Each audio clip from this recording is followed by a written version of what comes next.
Helo neu, fel rwy'n dweud yng Nghymru, sorry boys, dwi ffili dod allan heno, dwi'n ymarfer reslo hefo 1988 Hulk Hogan. Mae pethau'n gywir neu maen nhw'n anghywir, ond weithiau mae pethau'n weddol gywir neu weddol anghywir. But sometimes it's important that we get things 100% correct, and in Welsh the term for that is Manwl Gywir. In Welsh, manylion are details, and cywir is correct. So the literal translation for Manwl Gywir would be correct down to the details, or detailedly correct. Yn Saesneg byddwch chi'n defnyddio'r termau exact neu accurate. Ond mae'n well gen i'r cyfieithiad intensely correct.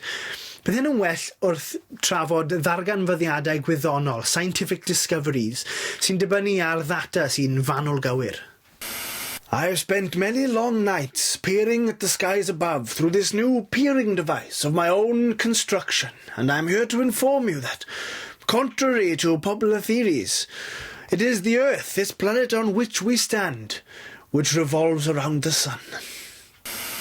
Galileo, this would be a momentous discovery that would overturn our entire worldview. Are you quite sure that your observations are correct? Brother, they are intensely correct! Now, friend, I have read your book, and I'm quite disturbed by what it would suggest about the origin of our human species. But, Charles, I know you observed those finches very closely, but I have to ask, is your theory correct? Well, dear boy, for years I have observed the natural world. On my trips to the Galapagos, I meticulously scrutinized these birds and other animals. And from these observations, only one conclusion is possible. That is that they evolved by means of natural selection. Now, you ask me whether my conclusions are correct. As Galileo once said, brother, they are intensely correct! A dyna'r ffeithiau hanesyddol I chi. Mae'r ddwy stori yna 100%, 100% manwl gywir. O ie, mae Orwell eisiau chi wybod ei fod hi'n gwbl bwysig fod yn fanwl gywir wrth I chi adeiladu system carthffosiaeth, as you build a sewer system. Mae'n bwysicach fyth mewn tref fawr. Os ych chi ddim yn creu dreiniau'n iawn, bydd salwch y mobman. Bad drains lead to bad health.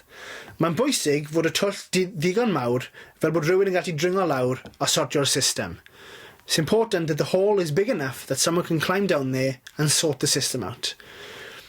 Mae'n bwysig fod y mesuriadau that the measurements are manhole gywir. Yeah, manhole gywir. If you climb down a manhole.